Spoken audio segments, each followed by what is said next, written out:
পরিবর্তিত ভূ রাজনৈতিক বাস্তবতায় দক্ষিণ এশিয়া ও ইন্দো প্যাসিফিক অঞ্চলে বাংলাদেশের কৌশলগত গুরুত্ব ক্রমে বাড়ছে।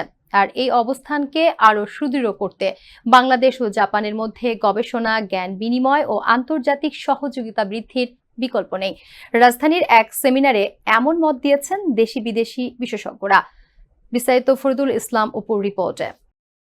জাপানের সাসাকাওয়া পিস ফাউন্ডেশন ও রিক্কি ইউনিভার্সিটির যৌথ উদ্যোগে রাজধানীর আমেরিকান ইন্টারন্যাশনাল ইউনিভার্সিটিতে অনুষ্ঠিত হল বিশেষ আন্তর্জাতিক সেমিনার।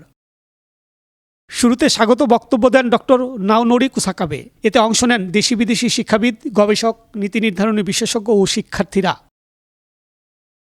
সেমিনারে বক্তারা বলেন, পরিবর্তিত বৈশ্বিক প্রেক্ষাপটে বাংলাদেশ ও জাপানের মধ্যে একাডেমিক সংলাপ ও জ্ঞানভিত্তিক সহযোগিতা বাড়ানো জরুরি। উঠে আসে দক্ষিণ এশিয়ার অর্থনৈতিক রূপান্তর, সুশাসন, চীনের সফট পাওয়ার এবং ইন্দো প্যাসিফিক অঞ্চলে বাংলাদেশের কৌশলগত অবস্থানের নানা দিক। So Japan actually is not the big country anymore. That's you already mentioned that the Japanese direct investment to Bangladesh is not really number one. It's really number 11, 12. Meaning right now we are diversifying into leather, pharmaceuticals, the active pharmaceutical ingredients. We don't actually have a lot of it in our stock. We have to import a lot of them. Similarly for yarn manufacturing, R&D, there's plenty of things that we have to import as well.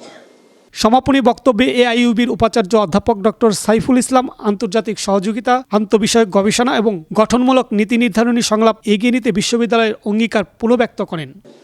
I think every week I used to see him visiting me because we used to have so many seminars, discussions, technical sessions with the University of Tokyo and Bangladesh University of Engineering and Technology and other universities also.